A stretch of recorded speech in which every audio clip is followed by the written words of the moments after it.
Hi, David Erdos with Poem 83 from David's COVID/2020 vision. The two H's. I need a rest from the hate as people try to be hopeful. But what indeed are the issues from which that hope and hate are comprised?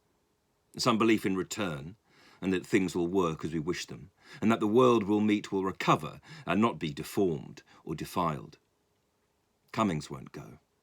I receive and sign the petitions, but they will be ignored. No signed paper under their current steely gaze will win friends.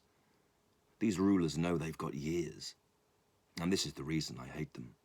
Regardless of party, as I have stated before, it's the them. These semi-gods who have started to create their own Bibles, detached from our real ones as the houses they make seek the cage that they will shield and patrol, or employ our protective forces to do so. The police as whipped sheepdogs, out barking our small cries and rage. And yet for Monday we're freed.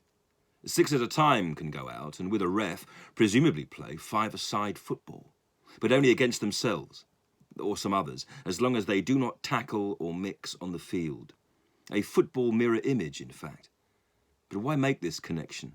To ease us back while they trace us through the apps on our phones? We'll be sealed. The patina of the free without any of the substance. As we are lined up and shot at, who's scoring who then? And how?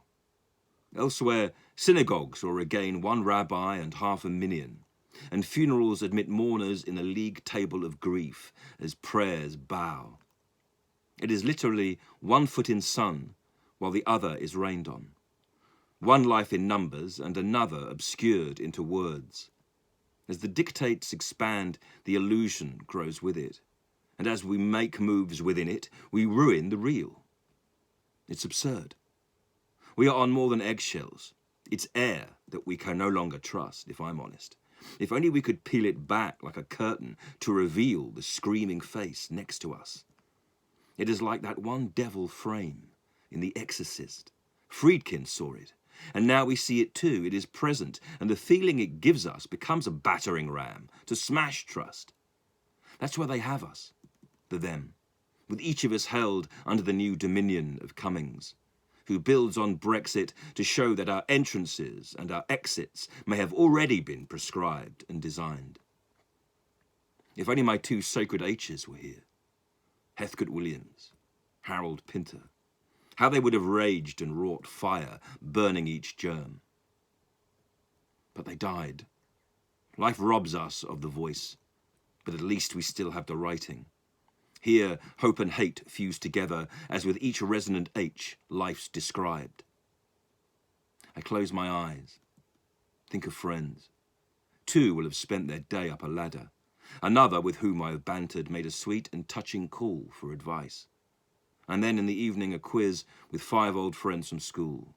Prized connections, the hope overflowing while a basin of hate holds my spite.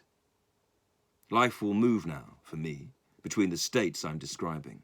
Hope and hate, Heathcote, Harold, horror and humour as I try to find it again when looking at these friends who I now honour. Anthony, Ian, Simon, Christian, Tony, Nick, Adam, Richard D., Richard B., James, Roger, Simon, Sue, Danielle, Dougal, David, Sarah, John, names as Trick, Julian, Alison, Rory, Kirsty, Gil, Niall and Julie, Sierra, Jan, Malcolm, Max, John and Maggie, Philip, Renato, Chris, Paul, Matt, Steve, Graham, Peter. The list, of course, is a sleeve that the heart will be wearing, but the names are all indications of how we must power on. Hope seen through friends that the hateful still threaten. And yet by recognising our H's, we will regain our lost stature and learn once again to be strong. David Erdos, May the 30th, 2020.